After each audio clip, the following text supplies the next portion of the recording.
Hola, buenos días, buenas tardes, buenas noches. Bienvenidos y bienvenidas a esta nueva edición de News Click Cyber, el programa semanal dedicado a la tecnología, a la ciberseguridad, la inteligencia artificial, un programa que realizamos desde Madrid y que se emite a través de 120 medios de comunicación de 10 países, que son Argentina, Bolivia, Chile, Colombia, España, Ecuador, Estados Unidos, México, Perú y Venezuela. Así que, bueno, tenemos hoy un equipo. ¿Cuántos? Pero faltan algunos todavía, ¿eh? Faltan.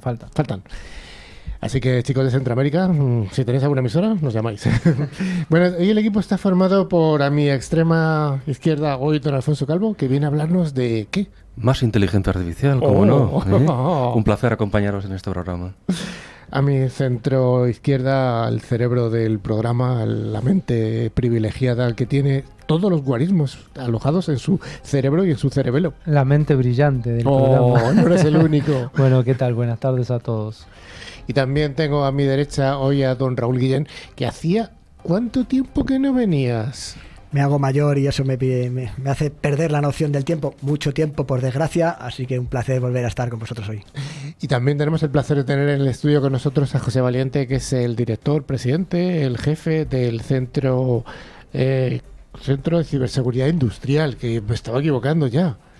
Pues muchas gracias, Carlos y compañía. Es un placer estar aquí con vosotros y espero poder compartir conocimiento y experiencia o aquello que me queráis preguntar. Venga, finalmente estoy yo, Carlos Dillo, y os proponemos que nos acompañéis durante los 50 minutos que tardaremos en llegar hasta el concurso final. También damos un cordial saludo a toda esa inmensa audiencia que nos sigue desde mientras realizan cualquier tipo de actividad, por ejemplo, hacer running en el Parque del Retiro o amasar pizza un viernes por la noche. Es divertido escucharnos mientras tanto. Durante toda la semana nos podéis seguir a través de las redes sociales, Twitter, LinkedIn, Facebook o nuestro email info@clickcyber.com. Además, recordamos y recomendamos visitar nuestra web llena de interesantes contenidos, clickcyber.com. Sin olvidarnos, por supuesto, también que tenemos e informamos en múltiples plataformas. Nos podéis seguir siempre a través de nuestros podcasts en múltiples sitios, Spotify, iVoox, Apple Podcasts, Google Podcasts, TuneIn, YouTube, Twitch. Tenemos vídeo, no recordar que estamos además grabando los programas recientemente, Amazon Music. Además, invitamos a todos los oyentes y escuchantes, como dice mi amigo Dani Vaquero, a suscribirse a cualquiera de las plataformas y animamos a darle like, que además nos ayuda a sentirnos más queridos. El amor. Qué importante que es. Para ello, como siempre, solo hay que buscar la palabra clave ClickCyber. Ahí está. Y una vez he hablado del amor y todas estas cosas que nos trae la primavera que está acabando, ¿qué contenido vamos a tener en el programa de hoy, don Carlos? Bueno, vamos a empezar diciendo que una semana como esta, pero de hace 127 años, en 1896, más precisamente el 2 de junio, Guillermo Marconi solicita la primera patente de la radio. Nosotros que somos gente de radio, esta noticia nos pone muy contentos, ¿no? Aunque, fue esto en un solo país y utilizando para su realización 14 patentes de, atención, Nikola Tesla, nada menos, o el que fue el verdadero inventor de la radio. Marconi realiza esta solicitud junto al español Julio Cervera en el Reino Unido. Seguiremos con nuestro índice del programa que cada semana nos trae Cato Networks, que es la solución que proporciona la plataforma SASE más robusta del mercado. La solución de Cato Network converge todas las funcionalidades de red y seguridad en una única consola, permitiendo simplificar la infraestructura de red y mejorando la seguridad, el rendimiento y la productividad. Hoy tendremos nuestras noticias habituales de cada semana, muy interesantes. La ciberpíldora, donde hablaremos de la inteligencia de las máquinas, esto que está tan en debate últimamente. Veremos algún sesgo de esa inteligencia que es preocupante. A ver qué nos trae el amigo Alfonso. Las tecnoefemérides, como siempre, el monográfico donde hablaremos del 5G y la seguridad en el 5G, muy importante, y nuestro invitado, José Valiente, del CSI. Bueno, pues vamos con ese primer bloque, el bloque de noticias, en este caso de ciberseguridad, y recomendamos a la audiencia que estén atentos porque la pregunta que vayamos a hacer al final del programa va a versar sobre algo de lo que contamos en el programa, así que es muy sencillo concursar. Vamos con esas noticias.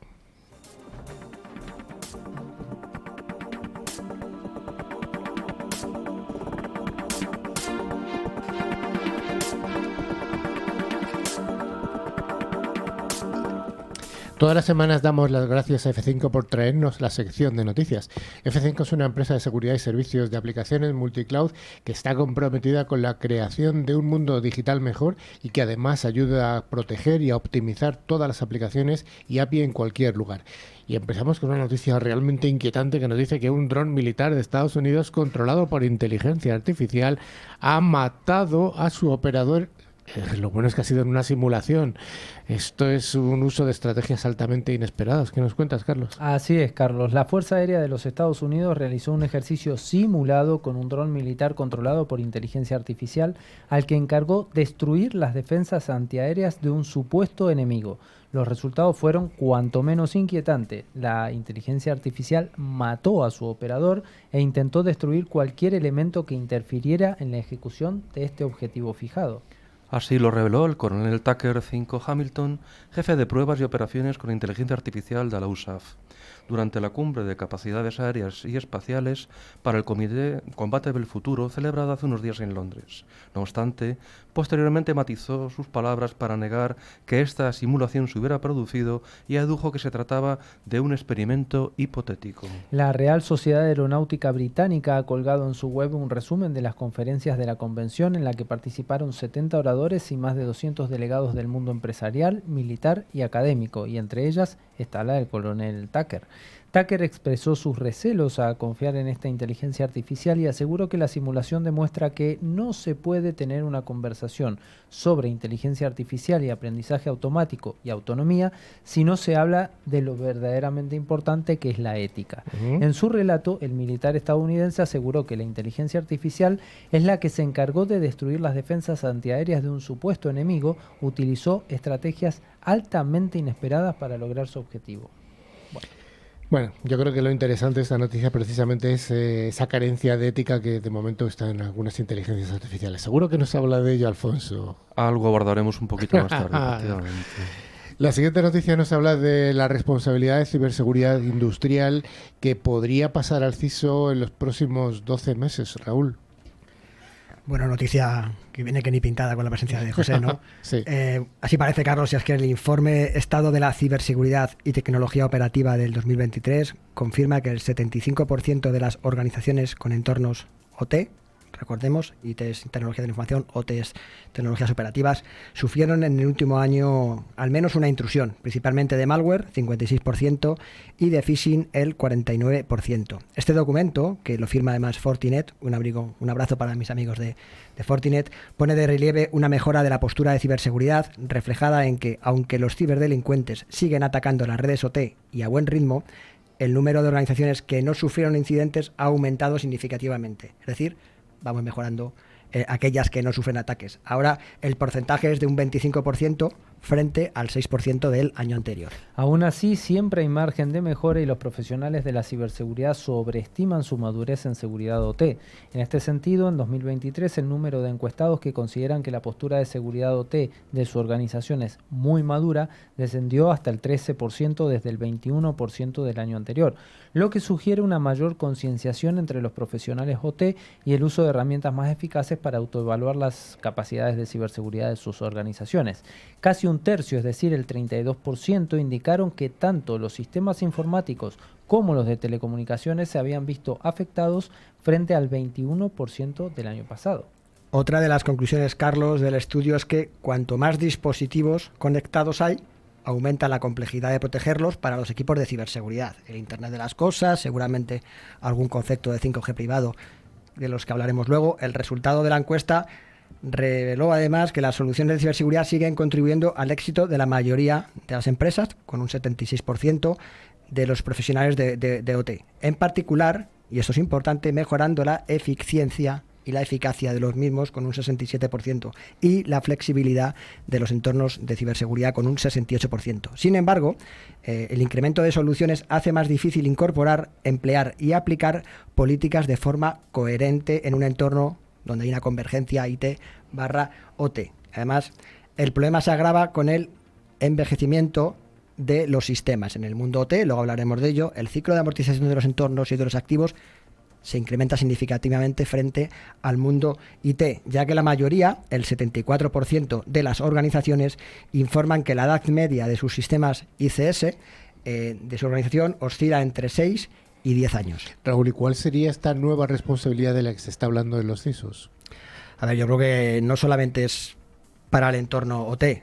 Yo creo que al final lo importante, y es como subraya este informe, es que casi todas las compañías se enfrentan a una ardua batalla a la hora de encontrar profesionales de ciberseguridad cualificados, ¿no? Lo hemos hablado muchas veces, esa brecha de talento, debido a la creciente escasez de competencias en ciberseguridad.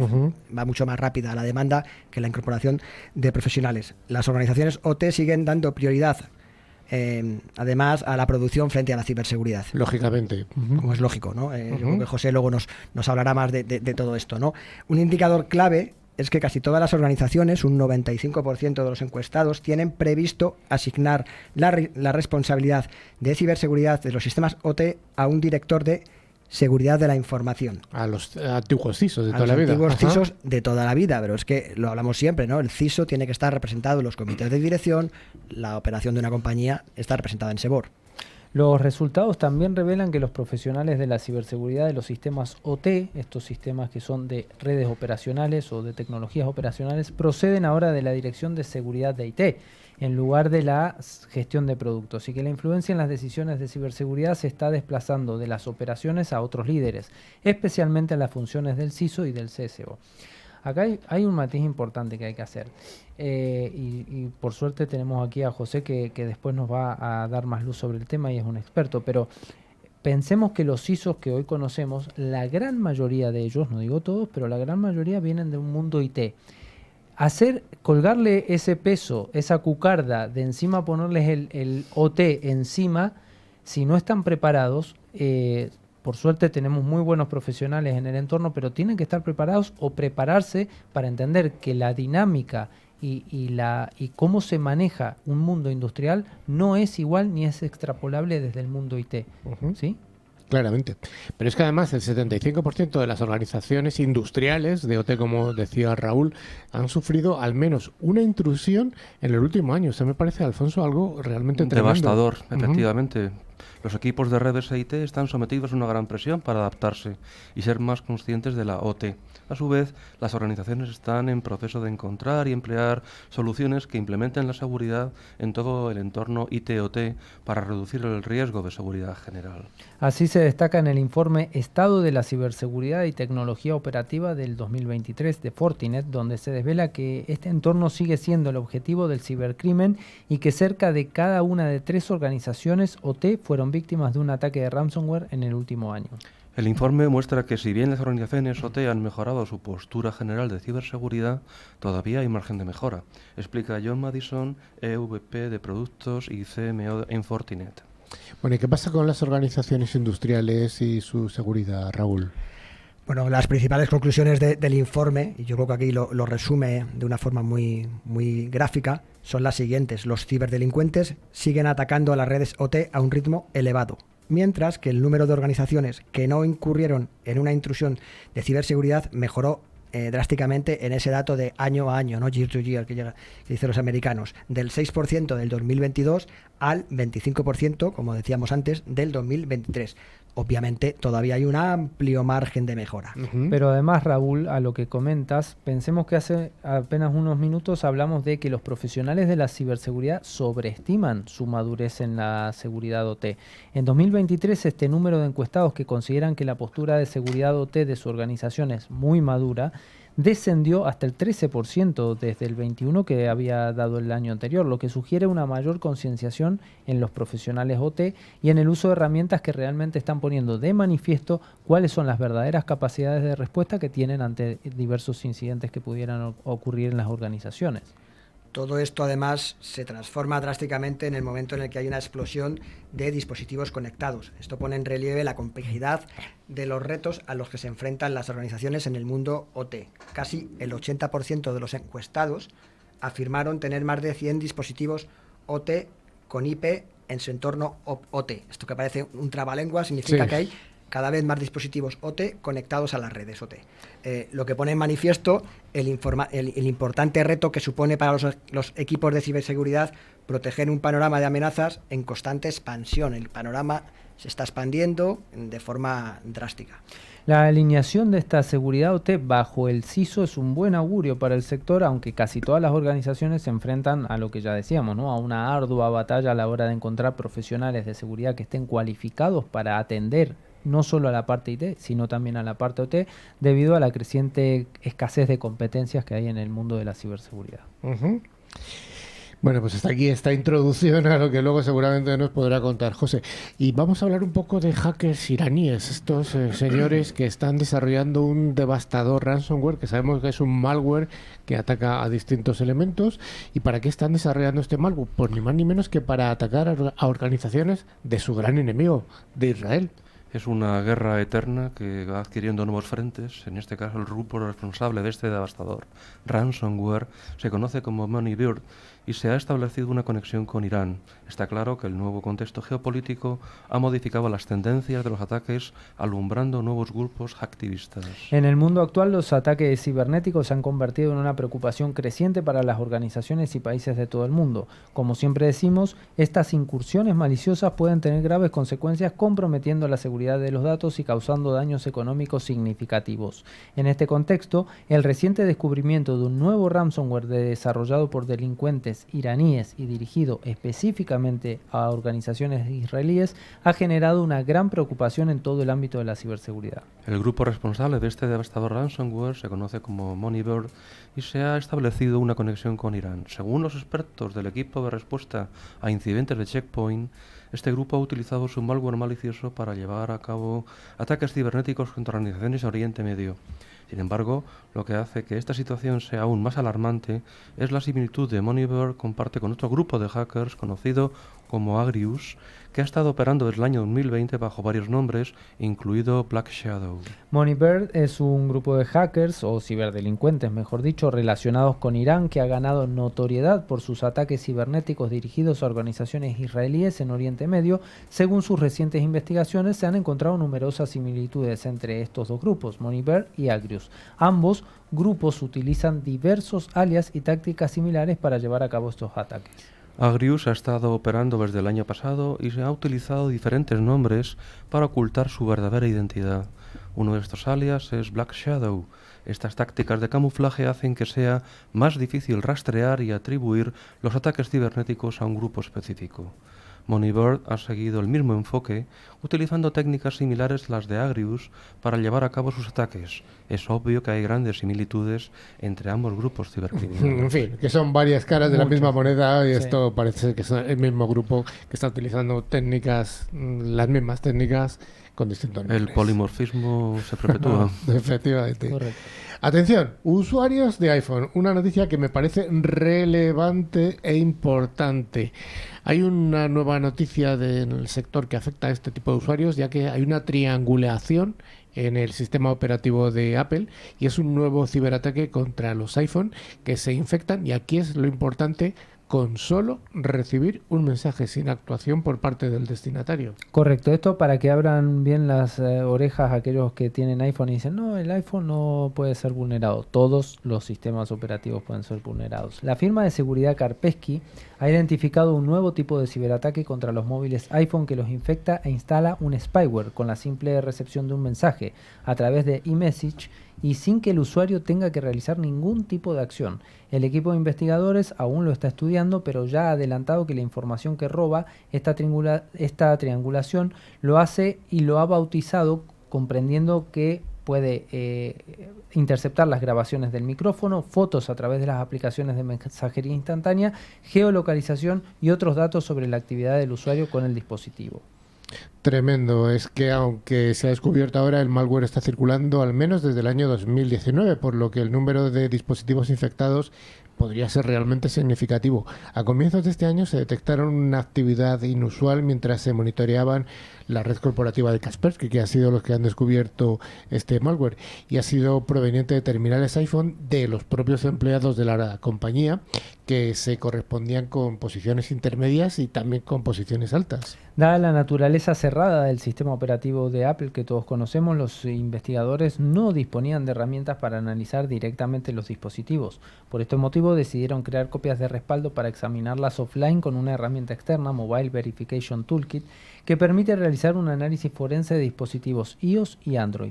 Con este examen forense identificaron varios indicios de la infección de los dispositivos y pudieron reconstruir cómo se había producido. Primero, el iPhone objeto del ataque recibe un mensaje invisible con un archivo malicioso adjunto. Este archivo contiene un exploit, un código que aprovecha esa vulnerabilidad del sistema operativo para realizar acciones desde ya no autorizadas. Raúl, ¿pero el usuario ve algo en su iPhone?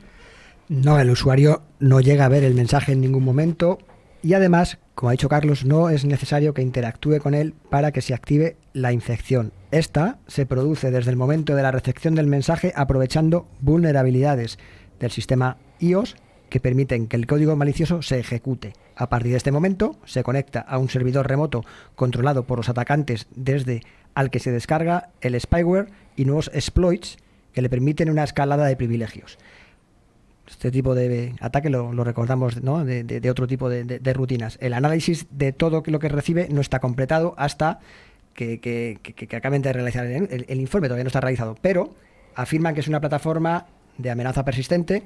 Las famosas APTs. Las famosas APTs, de sus siglas en inglés, etcétera, etcétera. Es decir, un propio framework APT completo. Esta triangulación es efectiva contra móviles iPhone con la versión 15.7 del sistema operativo o inferior. La última disponible, bueno, ya es la 16.4, por lo que es recomendable actualizarlo si se tiene la opción. Si no está disponible, puede ser porque se trate de un iPhone algo antiguo, que no quiere decir que haya que ir a comprar uno nuevo, que no la soporte o esté deshabilitada la opción de actualizar por triangulación. El único signo visible del ataque que se ha encontrado es hasta ahora en los iPhones infectados.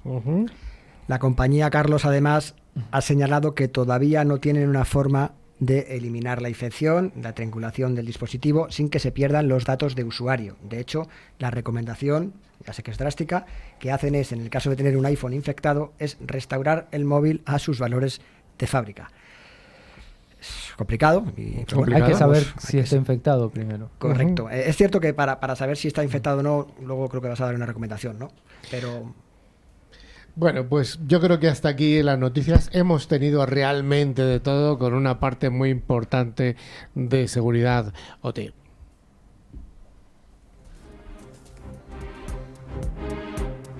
La ciberseguridad es uno de los sectores más pujantes de las tecnologías de la información. Si te interesa estar al día de los ciberataques y de cómo defendernos, escucha cada semana a Carlos Lillo y su equipo de expertos en NewsClick Cyber.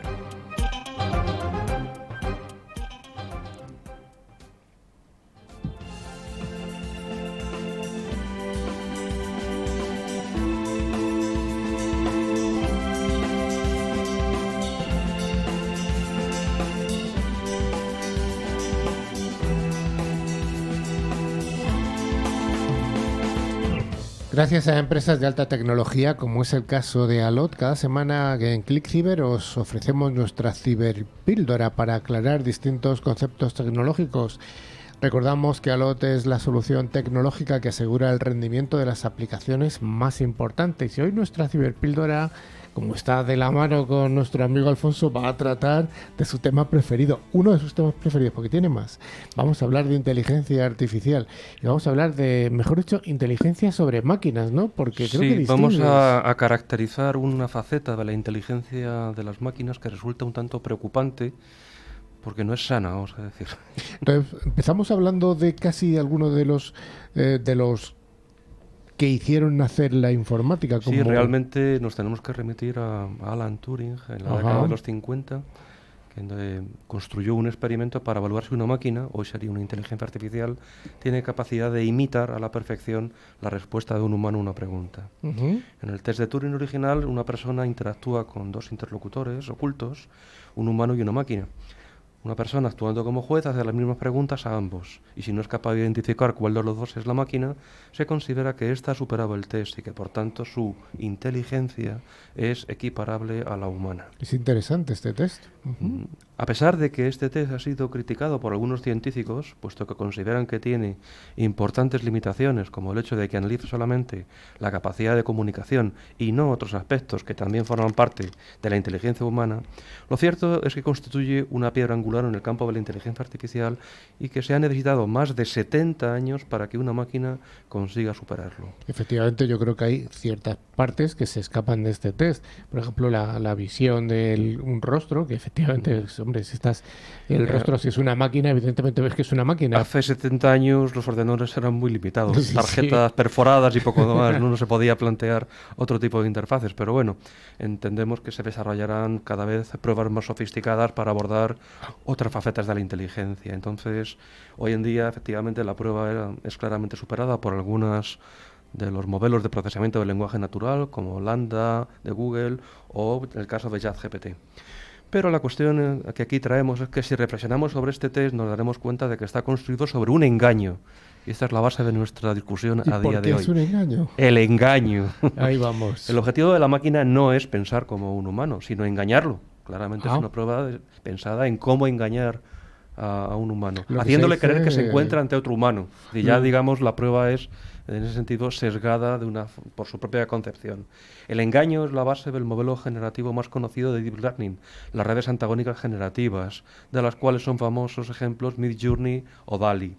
Si nos centramos en ChatGPT, no debemos obviar que está preparado para responder siempre.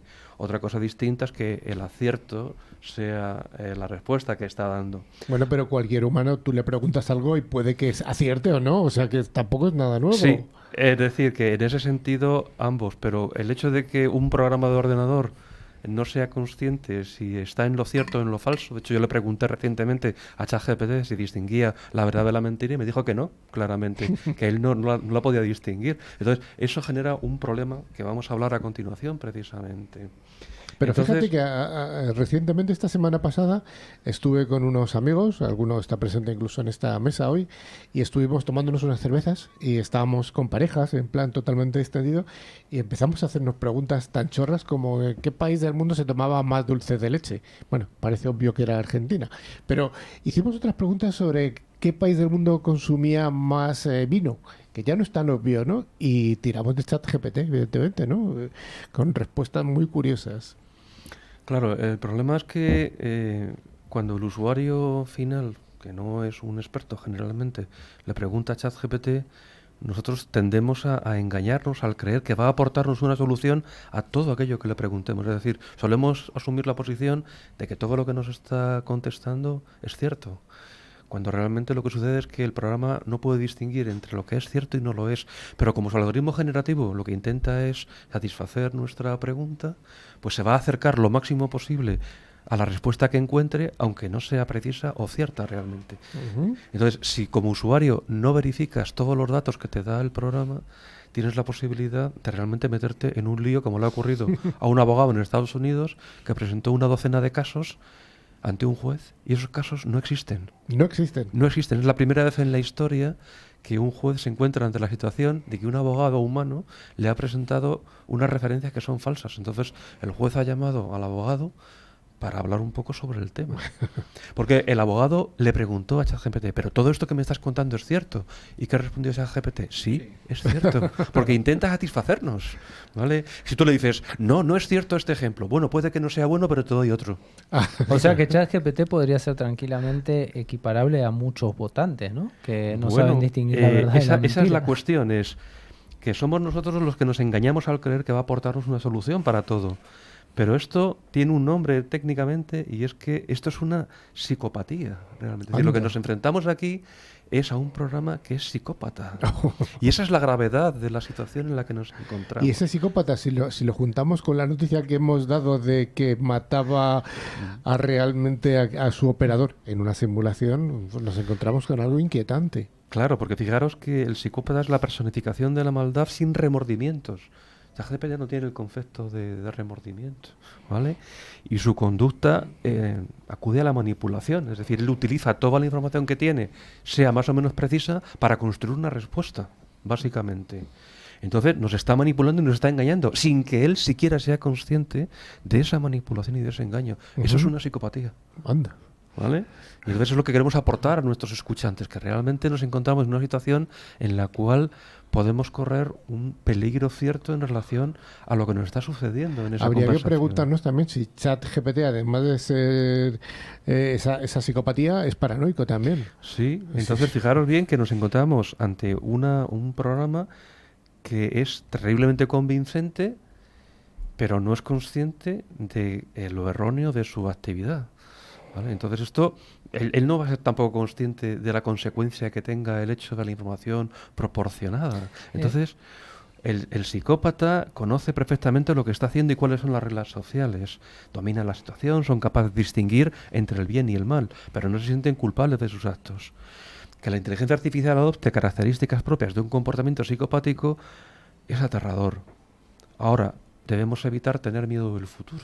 Bueno, una de las cosas que se están debatiendo últimamente es esto, ¿no? De que si la inteligencia artificial podría reemplazarnos. Yo creo que ahí está la clave, que la inteligencia artificial, ChatGPT, que es lo más conocido hoy en día, no tiene conciencia, cosa que los seres humanos claro, sí no la tenemos. tiene, ese es el problema, es decir, que dialoga con nosotros como si fuera consciente, pero en realidad el programa carece de ese elemento de conciencia.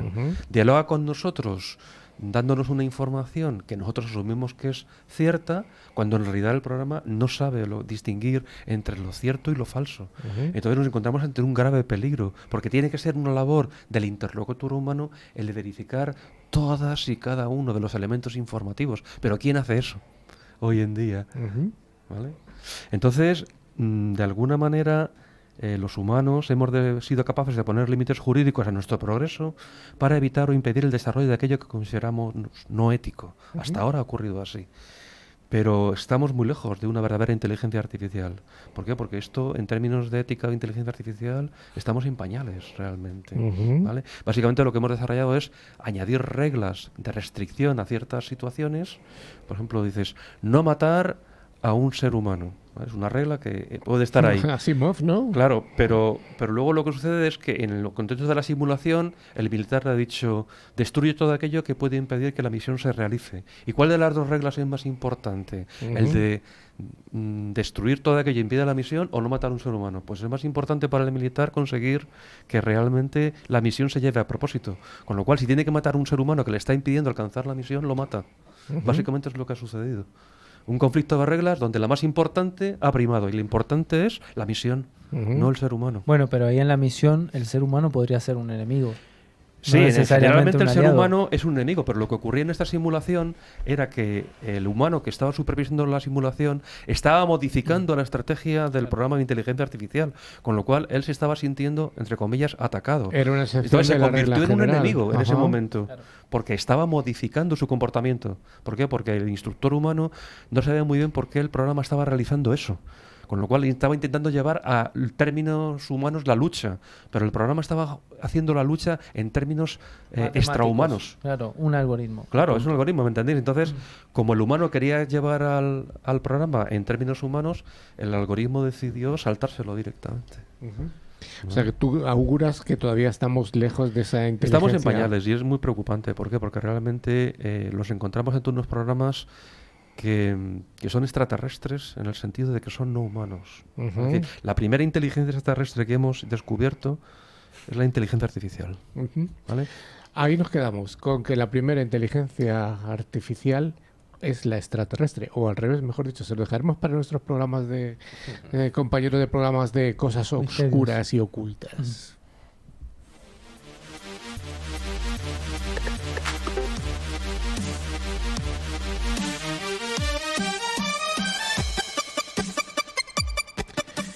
Como en todos los ámbitos, en la tecnología, en la ciberseguridad, en la inteligencia artificial, todos los días pasan cosas importantes y es por eso que hoy, gracias a Trend Micro, quien lidera la protección de entornos industriales, además de dar una adecuada seguridad a los equipos legacy con su tecnología de Virtual Patching, de la que hablamos la semana pasada, hoy vamos a recordar algunas de estas efemérides que ocurrieron una semana como esta, pero hace bastantes años. Y para eso vamos a recurrir una vez más al cerebro privilegiado, a esa mente que tiene todos los guarismos dentro de su cráneo.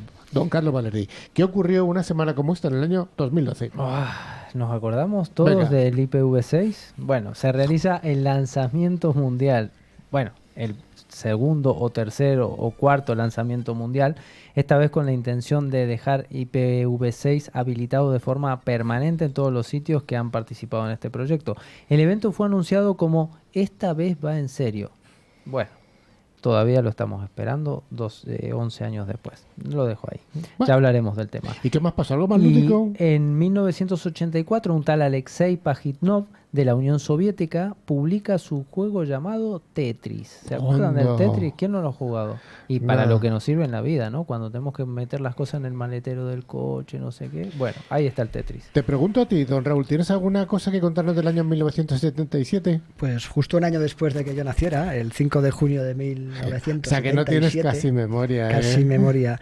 Solo unos días después del primer aniversario de la empresa, el 1 de abril del 76, en la Feria Informática de la Costa Oeste, Apple Computer introduce el Apple II, el Apple II, su primer ordenador personal fabricado de forma masiva. Bueno, vamos a ver, ¿y qué nos cuentas del año 1937, don Carlos? Bueno, nace en Estados Unidos Theodore Holm Nelson, un filósofo, sociólogo y pionero de la tecnología de la información. Nelson es más conocido por acuñar los términos como hipertexto e hipermedia, que hoy lo utilizamos todos en Internet, ¿no? O sea, que es cuando pinchamos a un enlace y nos lleva a otro lado. Exactamente. O sea, fíjate, del año 1937. Un precursor. Luego, el 4 de junio de 2001 se realiza la premiere de esta película Swordfish, conocida en Latinoamérica como Acceso Autorizado. Swordfish fue una película de acción y de hackers dirigida por Dominic Sena y protagonizada por John Travolta, Hugh Jackman, Hal Valery, Don Cheadle y Sam Shepard. ¿Y qué me cuentas de IBM? ¿Hay alguna noticia siempre de IBM? En este caso del año 1961, ¿verdad? Del año 1961, me acabas de pillar. No me digas que no tienes en tu cerebro esto. Sí. El 2 de junio de 1961, IBM anuncia la unidad de almacenamiento en disco. Oh. Ojo, 1961. ¿Ya había discos? Había discos, bueno, aquellos discos, ¿no? Bueno. El sistema fue diseñado para uso en ordenadores centrales de la serie 7000 o de la serie 1410. El 1301, además, almacena 28 millones de caracteres en un solo módulo. Cada módulo tiene 20 discos grandes, muy grandes. Muy grandes. No cabían en una sala, para que nos hagamos a la idea. Y los discos tenían una velocidad hipersónica para la época, 1800 revoluciones por minuto. Los datos, además, se transferían a 90.000 caracteres por segundo. Bueno. Pensemos que en 60 años hemos pasado de esos discos que comenta Raúl, que quizá no entraban en esta sala y almacenaban muy poca información, a unos microprocesadores o unos microchips hiper pequeñitos que almacenan cantidades y cantidades de información, ¿eh? Bueno, pues hasta aquí nuestras tecnoefemérides que, como toda la semana, nos trae de la mano Trend Micro.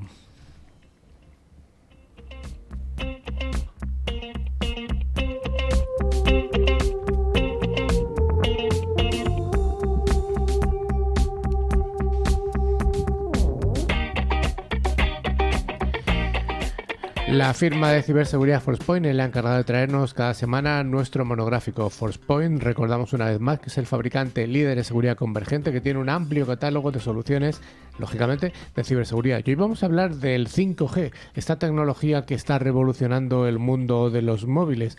¿Qué nos puedes contar de 5G, don Carlos? Vamos a ir rápido, Carlos. Mira, en telecomunicaciones 5G son las siglas utilizadas para referirse a la quinta generación de tecnologías de telefonía móvil. Es la sucesora del 4G, la cual provee conectividad a la mayoría de los teléfonos móviles actuales. De acuerdo a la asociación GSM, para 2025 se prevé que las redes 5G contarán con más de 1,7 mil millones de suscriptores en todo el mundo. Como su predecesor, las redes 5G son redes de celdas cuya área de servicio está dividida en pequeñas regiones geográficas que llevan como nombre celdas. La ventaja más destacable de esta tecnología es que soportará mayor ancho de banda, lo cual se traducirá en mayores velocidades de descarga que pueden superar hasta los 10 gigabits por segundo. Debido al mencionado incremento, se espera que estas redes no solo sean utilizadas por teléfonos como ocurre en las redes de telefonía actuales, sino que además se puedan emplear para usos generales en el ordenador de escritorio, en portátiles, en el mundo IoT, OT y demás. Bien, esta introducción, que ya es una realidad del 5G, no es algo del pasado, sino que ya hay muchas redes en España, sin ir más lejos, todos los grandes operadores tienen desplegadas redes 5G, y supongo que en Latinoamérica habrá ciertas implantaciones también. Hablamos de la velocidad de transmisión de este tipo de dispositivos móviles o incluso fijos, pero también hay aplicaciones en el mundo industrial o en el mundo del Internet de las cosas. Raúl, ¿cómo lo ves esto tú? Al final, lo que está haciendo 5G es democratizar el acceso de banda ancha a entornos donde no llegábamos con redes cableadas. Es cierto que es una tendencia utilizar 5G en multitud de entornos industriales o entornos operacionales. Imaginemos grandes campas de transporte, puertos marítimos, por ejemplo, redes de distribución eléctrica, etcétera. Con lo cual, lo que está haciendo 5G también es acelerar los procesos de conexión desconectado, unwise, sin cables, en entornos masivos, sobre todo en entornos empresariales de 5G privado. Y yo te pregunto, una pregunta que seguramente se hacen muchas personas que están escuchándonos, pero esto no es lo mismo que Wi-Fi.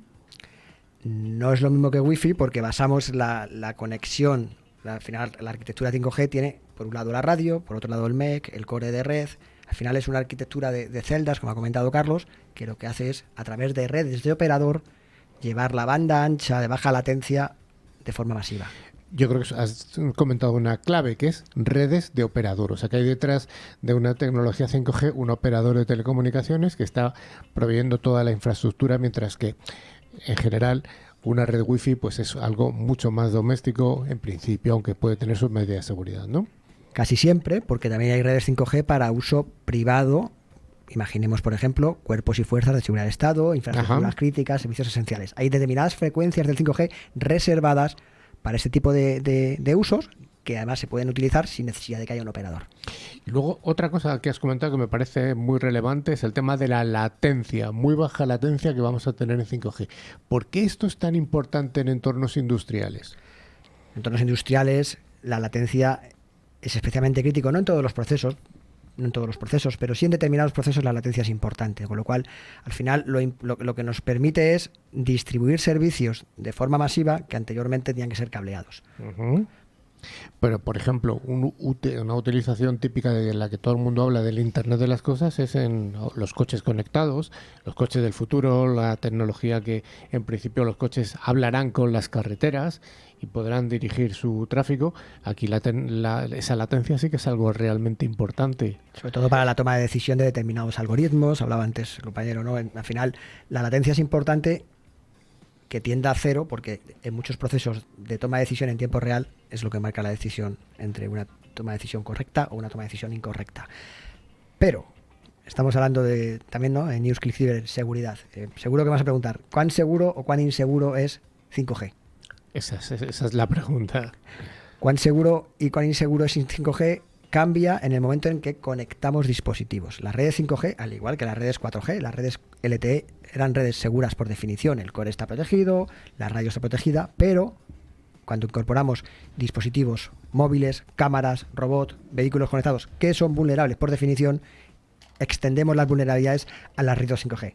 Redes que además, con menor latencia, mayor ancho de banda, mayor capacidad de atacar de forma masiva. Con lo cual, muy importante que hablemos de ciberseguridad en un contexto extremo a extremo, donde además los dispositivos y los terminales y cualquier elemento IoT conectado es vulnerable. Ese es el principal problema que tenemos en las redes 5G. Que tenemos que proteger todo ese viaje del 5G desde el punto de vista de la protección del activo. Pero no solamente podemos hablar de problemas, sino ventajas que tiene 5G. Y te voy a preguntar a ti, don Carlos, a ti te gusta jugar mucho, ¿no? Bueno, un poco. No soy muy fan de los juegos. No, bueno, pero ahora hablando en serio. Lo mío son otras cosas. Los juegos online sí que requieren una latencia muy baja. Sí, claro, los juegos online, pensemos que en línea con lo que venía diciendo Raúl, tanto los juegos como todos los entornos industriales y no industriales también, los entornos IT, cada vez están yendo más hacia la nube, ¿no? Entonces, estos entornos están sacando muchos datos desde lo que antes era una infraestructura on-premise hacia afuera, hacia los entornos cloud. Esto cada vez tienen más volumen, estos datos, y necesitamos mayor velocidad, porque si no, esos datos no van a subir nunca a donde necesitamos que suban, ¿no? Entonces, esto para simplificarlo mucho. Entonces, con los juegos online pasa eso. Los juegos online tienen cada vez mayor definición sus gráficos, mayores requerimientos, se están conectando entre todo el mundo jugadores, con lo cual la red 5G va a ayudar en esta latencia baja que decía Raúl, para que ese juego no se trabe, para que la comunicación sea fluida y para que funcionen los juegos con la tecnología que tienen hoy respecto de la que tenían antes. Busquemos otros ejemplos que quizá lo entendemos mejor. Por ejemplo, telemedicina.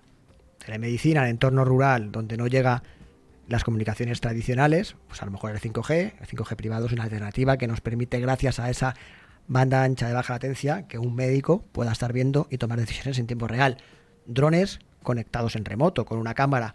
Imaginaros cuerpos de policía que están, no sé, monitorizando una manifestación, monitorizando un campo de fútbol. Es fundamental que esa información llegue rápido, sin latencia, para poder actuar en algo tan esencial como las vidas humanas. Uh-huh. Bueno, yo creo que hasta aquí esta segunda aproximación que hemos tenido a 5G con una clara enfoque hacia el mundo OT. Seguro que vamos a hablar más de 5G en los próximos años porque el desarrollo de esta tecnología va a evolucionar mucho. Pues vamos con ese invitado prometido al principio del programa.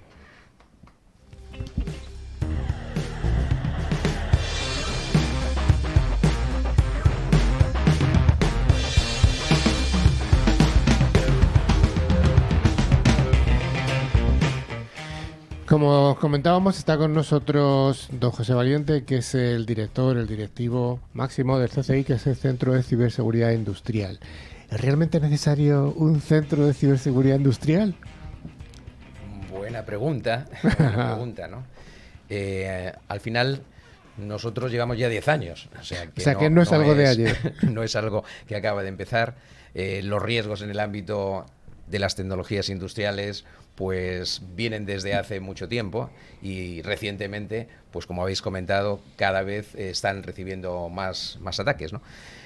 Hay en España, ¿no? Y supongo que por aquí viene la pregunta, pues existen organismos, ¿no? Como es INCIBE, CNCER, etcétera, que podrían, ¿no? asumir precisamente el liderar la ciberseguridad industrial y proporcionar pues todo lo que hacemos desde el Centro de Ciberseguridad Industrial. La pregunta es buena porque nosotros inicialmente, cuando comenzamos esta aventura del Centro de Ciberseguridad Industrial, lo que hicimos fue sentarnos, ¿no? Con Inteco en su día, no se llamaba INCIBE. Nos sentamos también con el CCNCER, les contamos lo que queríamos hacer y que, bueno, que queríamos su apoyo, no pedíamos dinero. En su momento, hace 10 años, imagínate, había aquí en España una gran crisis, pues no miraban hacia la ciberseguridad industrial y, bueno, pues ahí empezamos nosotros a elaborar documentos específicos sobre la materia, a crear un ecosistema, a incluso también, pues como hacéis vosotros, ¿no? Comunicar a nuestro ecosistema cuáles eran estos riesgos y decidieron no avanzar, ¿no? en la ciberseguridad industrial. Nosotros ya nos hemos convertido en un centro que va más allá de España. Somos un centro que tiene presencia en muchos países de Latinoamérica, igual que vosotros pues tenéis muchos oyentes en países de Latinoamérica, pues nosotros tenemos muchas actividades, un ecosistema, yo creo que del entorno de los 2.000, casi 3.000 miembros en Latinoamérica. Y bueno, pues creo que ahora la ciberseguridad con el centro pues está consiguiendo llegar a más rincones, no es algo que se queda en un único espacio, ¿no? 10 años de evangelización, que entiendo que ya han tenido sus frutos. Sí. ¿Cómo ha evolucionado realmente la ciberseguridad industrial en este periodo? ¿Realmente ahora hay mucha más conciencia por parte de las empresas industriales? Bueno, pues lógicamente, y me gustaría decir que nosotros hemos puesto un grano de arena muy grande, pero bueno, una roca, pero realmente lo que impulsa y lo que hace que las organizaciones se tomen muy en serio la ciberseguridad en este ámbito son los incidentes que están sufriendo, ¿no? Es quizá el gran detonante. Nadie aprende en cabeza ajena. Efectivamente, y hasta que no sufrimos un incidente no nos damos cuenta, aunque le pase al vecino. Entonces ahí es donde realmente ha hecho que esto pues realmente se vea como una situación de la que hay que preocuparse y gestionar el riesgo en las organizaciones. Lo bueno que aporta el Centro de Ciberseguridad Industrial es que desde hace 10 años pues hemos venido preparándonos, ¿no? Preparando, pues por ejemplo, documentos que ayudan a crear mediante una guía, un proceso de ciberseguridad en el ámbito industrial, cómo hacer un diagnóstico, cómo hacer una evaluación de madurez, cómo llevar a cabo la operación la respuesta a incidentes, es decir, crear un SOC industrial. Bueno, pues todo eso ya está preparado. Ahora ya tienen el problema, se dan cuenta de lo que supone y ahora pues es más fácil para ellos, están dentro de nuestro ecosistema, ¿no? Uh-huh. Dentro de las actividades que hacéis en el CCI, tenéis una serie de eventos anuales o varios al año. ¿Puedes comentar un poco cuál es la naturaleza de este tipo de acontecimientos? Pues mira, nosotros celebramos varios encuentros locales en España, principalmente, pues los celebramos a nivel regional. Este año, por ejemplo, hemos estado en Cataluña, hemos estado también en Aragón.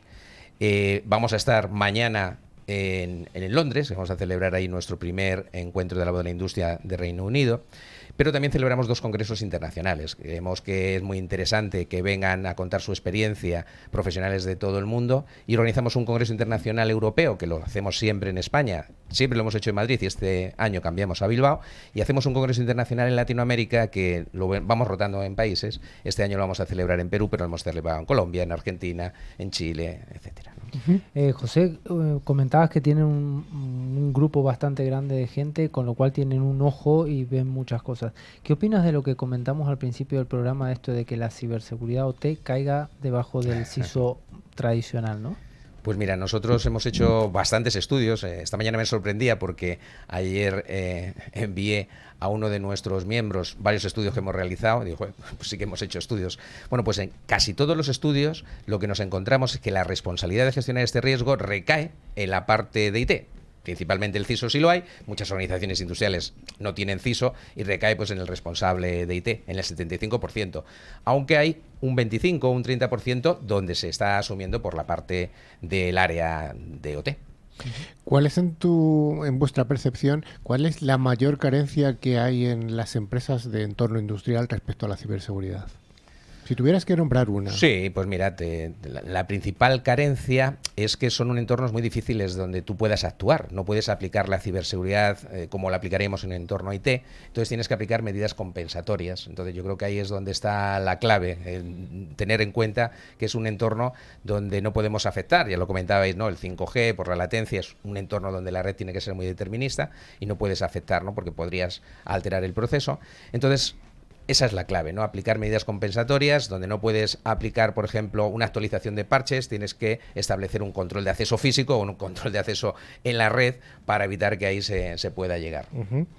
Y ya para acabar, porque se nos está acabando el tiempo, sí que me gustaría preguntarte cuál es el próximo evento que vais a realizar en España. Hemos hablado del de Bilbao, el gran evento que vais a tener en España, que es en otoño. Bueno, el que vamos a celebrar es en octubre. Del 3 al 5 de octubre, y lo haremos en este caso en Bilbao. Va a tener una presencia importante el Centro Vasco de Ciberseguridad, porque bueno, pues es una muy buena y estrecha relación la que hemos mantenido en estos pocos años que llevan de existencia. Un saludo para nuestro amigo Dieguez. Exacto, para don Javier Dieguez. Y lo vamos a celebrar en Bilbao. Creo que en lo que es el País Vasco tiene una industria muy, muy importante y tiene mucho sentido que hagamos allí nuestro próximo Congreso Internacional. Pues yo creo que de cara al otoño, si nos permites, te volveremos a invitar, porque yo creo que va a ser interesante que nos cuentes cómo ha sido la evolución de este evento, porque yo creo que es algo realmente relevante, no solo para España, sino también, por supuesto, para Latinoamérica. Muchas gracias, José. Nada, encantado de estar con vosotros, un placer.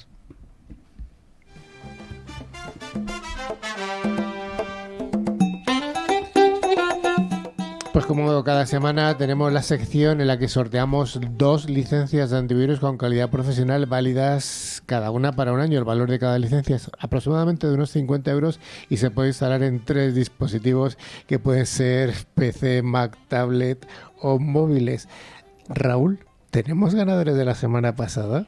Tenemos ganadores de la semana pasada. En primer lugar, Isidoro Gómez de La Rioja, Argentina. Atención, no La Rioja, España. Ajá. Lo que tiene tener oyentes de otros continentes y otros países. Sí. Y también Elena Pardo de Murcia, España. Un saludo para los murciánicos, que ahí están. Que tenemos además una audiencia muy grande en Murcia. Ujú. Y la pregunta de esta semana, don Carlos Valerdi, que hemos dicho a la audiencia que estuviera atenta. Que estuvieran atentos. Le vamos a preguntar a la audiencia que nos diga mejor alguna de las efemérides que hemos mencionado hoy que tenga que ver con un videojuego. Ah, qué fácil. Es fácil, pero Es bueno, muy hay que fácil. ver si han estado atentos. Así que bueno, para participar, solamente enviarnos un mail a info@clickciber.com indicando el nombre y la localidad. Ajá. Bueno, pues ya sí que sí, en ClickCiber estamos llegando al final de este programa, que estamos ya en el programa número 17 de la temporada número 10. Así que, ¿hay alguna cosita además que queramos resaltar? Sí, ¿no? Antes de despedirnos, recordamos que a través de nuestra web clickciber.com se puede acceder a nuestra revista digital, que prontito sale la nueva edición, si Dios quiere la semana que viene, ver las fotos, otros contenidos de interés, entre ellos los informes que estamos poniendo ahora en la web y nuestro centinela de la red. Y también pueden seguirnos a través de todas nuestras redes sociales, Twitter, LinkedIn o Facebook.